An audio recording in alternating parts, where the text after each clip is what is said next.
Church bells, authors, fighters, and horses. Nietzsche read Dostoevsky.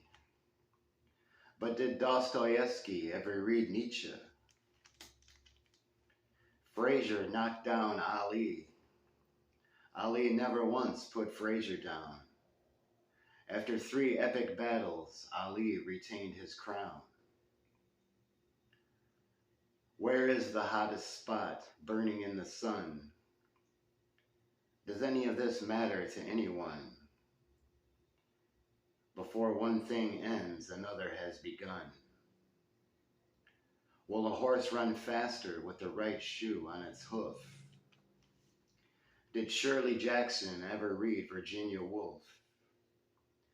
If Virginia never drowned, would she have found another story to tell? Do you remember anything when you hear a church bell tolling in the twilight? Thank you.